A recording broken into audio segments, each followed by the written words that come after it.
November 4th, 1999. I just slept for 12 hours again. I've been doing that a lot lately, refer to dreams. As I sit smoking my cigarettes, I feel a need to write this. My breakdown. I'm still feeling it through, but I have a hunch it has to do a lot with men in general. At the beginning of it, I felt that Blanc knew what was going on.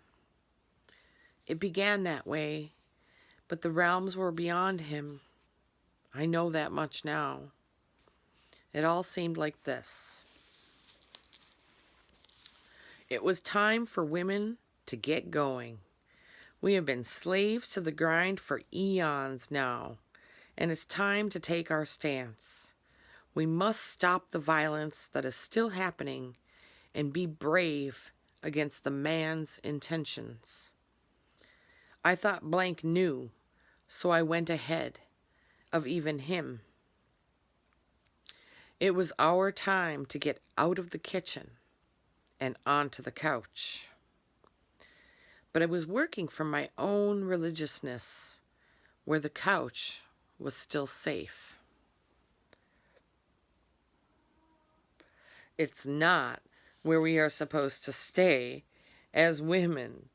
It's not the bed, the kitchen, or the couch. I'm not even sure where we sit or if we sit. It only needed one man to believe, and the revolution would begin. I stayed on that couch and prayed. I felt all of the women of the church praying with me, and I had strength.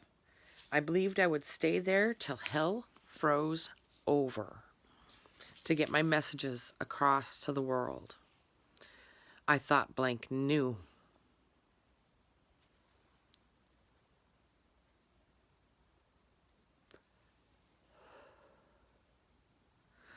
He dressed me in my white robe, tying my hands together so he could drag me off the couch.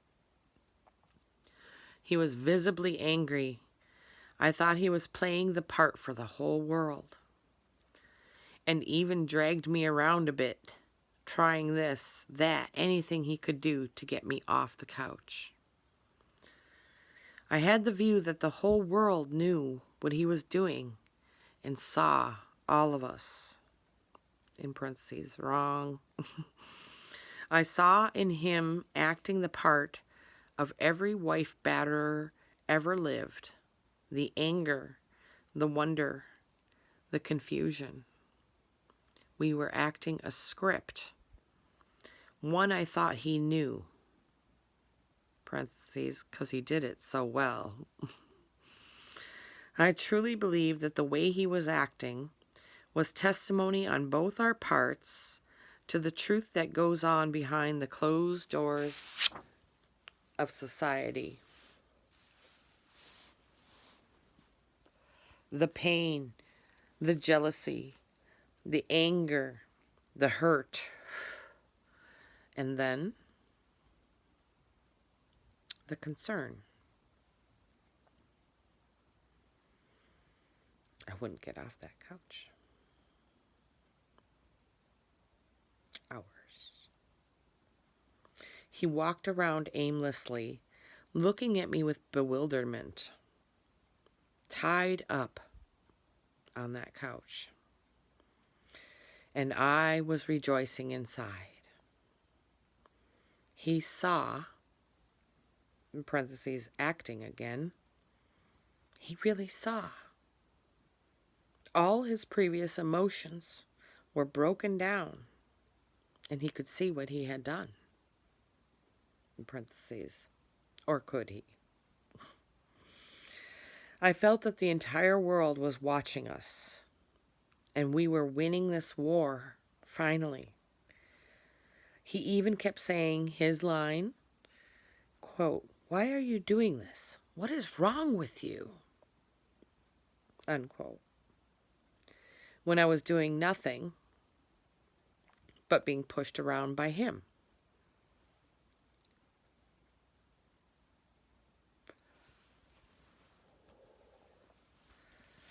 I wanted to stay on the couch where it was safe.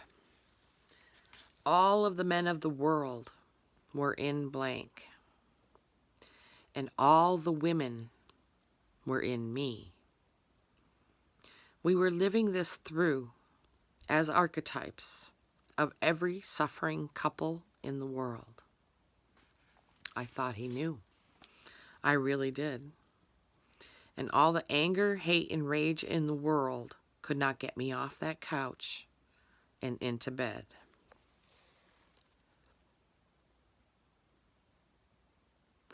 So then I lost the war. He had called many people during this time. I thought he was sending out, in uppercase, the message.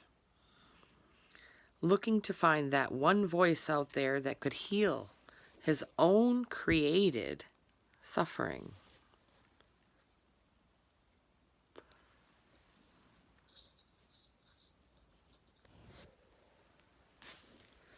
A voice of forgiveness. When I knew that he had not forgiven himself, and that this war would not be won by lowly old me. It still goes on today. Nobody could help him because he could not get me off that couch and into the car. Though he tried and tried and tried. The calls were in vain. His efforts were in vain. He was not playing his part any longer. If anyone here was to blame, it was not him. It was Crazy Jill. So, who to call? My father, who thinks to this day he knows. Who was, blah, blah, blah, blah, blah, blah, blah, blah. I'm going to pass on that. My father and my brother came. They arrived and all hope was lost. I slipped into the hell of my own making, since it obviously was not going to work for me in their eyes. I imagined them cutting off their penises. I felt Prasada, my lizard, was the devil. I thought I was going to die. And really, a part of me did that day. They physically, 3 men, manhandled me into the car, bruising me greater than Blanc had in his own attempts. They bruised my hope. The ride was hell and then heaven. Somewhere between, I think. I found Jesus in that brown car, and he worked through me. I forgave them both, and still do today. I know they didn't mean wrong or harm. They were just working within their limitations, as Blanc had also. The horror was to come today, as I woke up remembering the specifics of that first couch attempt. I thought all the women in the world were on the couch, having a protest against male violence, refusing to get off the couch and make dinner or do anything as a protest to violence against women. Anyway, the horror, remembering the specifics of that first couch attempt. This war will not be won on this couch. Somehow, day to day, the war will be won, slowly, not with one battle of the sexes, but many. Blanc loves me now. He professes it. He saw the bruises he had given me. Well, I did not fight at all until he tried getting me off that couch. It was 2 steps forward this time, baby steps. I may never fully understand my quote-unquote trip, but I do know that there is still a huge rift to be healed in all of our hearts if this war is to cease and a truce can be found. As my father says, I feel much of what people go through is that they are trying to end the world and they want someone to take the order, of which some are predetermined to do, but not to end, but to save themselves and their own. This, however, is the real dope, which does change a person, can cause women to dislike men and become lesbian, or men to be with men, causes incest, lying, stealing, judging, cheating, and especially whoring, of which there are no laws of man, which in a strange way was essential to battling my way out of this occult to obtain peace. Unquote. Those are my dad's words.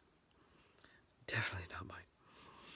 I've done my whoring, and I know many liars, judgers, stealers, and even one who've committed incest,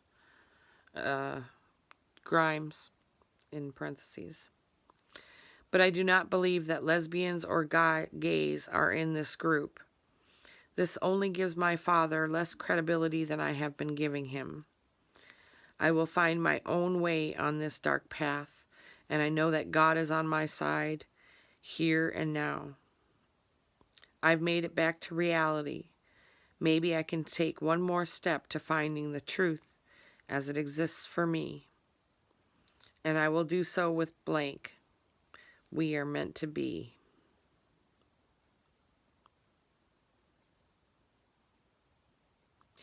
November 12th, 1999. Morning here, 10 a.m. I've been alarming myself up these new, strange, and sober days. Well, not exactly sober. I'm on 250 milligrams times 3 Depakote, 400 milligrams times 6 Neurontin, and in parentheses, recently reduced from 10 milligrams times 2, now 5 milligrams times 1 Zyprexa per day. That's a fucking lot. So, I guess you could say I'm not less, but more drugged than in my so-called previous, quote, natural Prozac state of being. Weed. I've been trying to go to bed early and get up early, supposing it may make me healthy, wealthy, and wise. I've also been trying to do yoga every day, which worked for 4 till yesterday, when once again I was blinded by my contacts, the infection of watery bloodshot eye due to lack of oxygen and failure to change as prescribed. So I'm back with glasses on. I want to write of my mom's house the morning I arrived and what I remember that part of my, quote, trip. My dad and brother dropped me off there around 8:30 a.m. We'd driven all night long, 17 hours straight for them, and it was to her and Blanc's new place on 5th Street, insert, close to where I'd thrown a balloon out a window and almost killed a baby way back when. Mom looked happy to see me, and I went to the, quote, couch, which I couldn't see was only a big chair. It was safe there. I was very happy to see Mom, and I asked her to sit with me. I was nervous still, very nervous still. She ended up doing so, and we smoked a couple of cigarettes, which I was very scared to put out. That might mean the end of the world.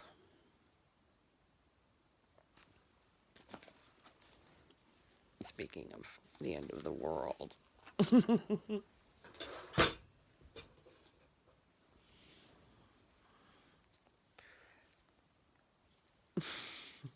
Christ consciousness. Merry Christmas. Christmas.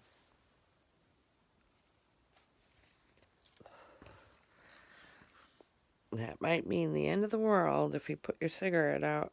Stop smoking.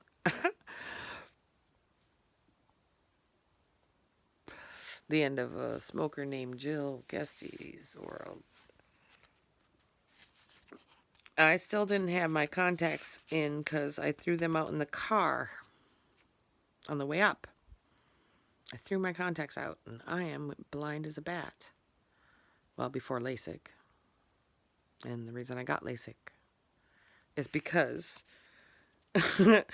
I still didn't have my contacts in because I threw them out in the car on the way up. In the middle of this breakthrough, Psychospiritual breakthrough, I threw out my contacts as I'm being driven from downstate Michigan to the Upper Peninsula of Michigan in the back of my dad's car. I couldn't see at all and squinted at everything. I remember my mom, making breakfast for me, and it was 2 pieces of French toast, 2 eggs, 2 sausages, 2. I ate the French toast and poked at the eggs with thoughts of chick-in. No eating the meat. And then parentheses, all during this, everything was still very significant, even more so. I was afraid to make a wrong move. I thought that every action was extremely important. Back on the couch, my mom gave me books to look at. They were the sketch pads of all the insects, flowers, and drawings we'd all done in marker at Christmas last year. I saw them all very clearly, and the colors made ultimate sense. There were many references to The Wolf Man by Blanc, in red usually. My mom said, "See, the bugs have beautiful colors." My end of the world scenario was coming true then. It was going to end soon. "How long can I stay here, Mom?" "Well, at least for a while, till 5 o'clock.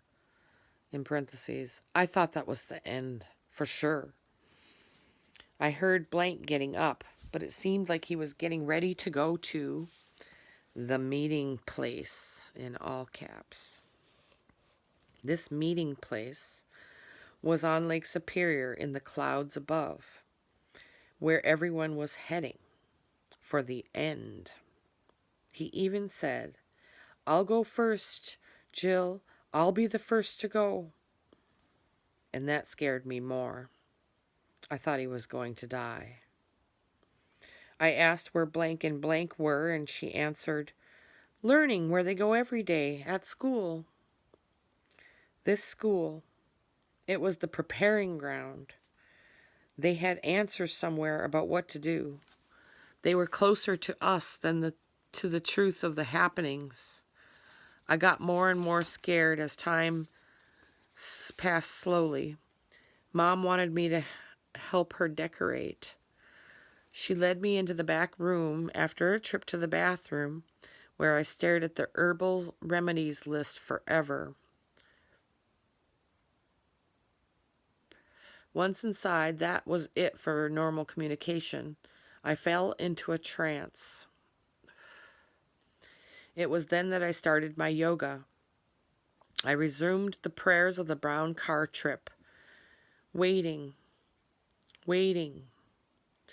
I did the sun salute as well as I could remember, probably many times, staying in each pose as long as I could, then falling, up again, then falling, waiting, over and over. I tried many poses. My mom was putting stuff up on the walls, crying as she did it. But I couldn't help her. I was on the track, uppercase. And this was my last attempt to save the world. I thought I would sacrifice myself for everyone. At one point, I could hear her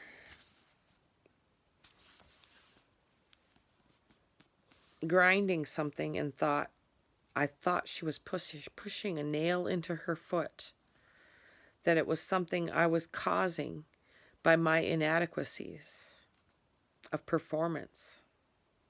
I didn't want that. So I got up and began again. I really felt as if I were Jesus, about to be sacrificed, about to be crucified. So I even got into his pose. I was waiting for the light to take me.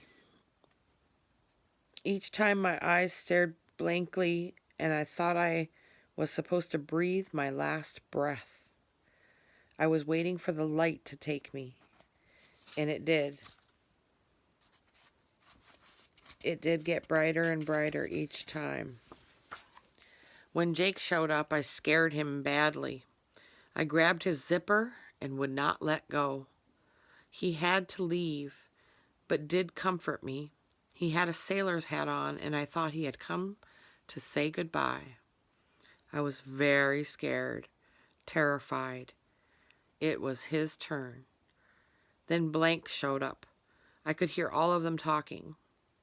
They had a plan. There is more after this. I can't remember. Must wait for now.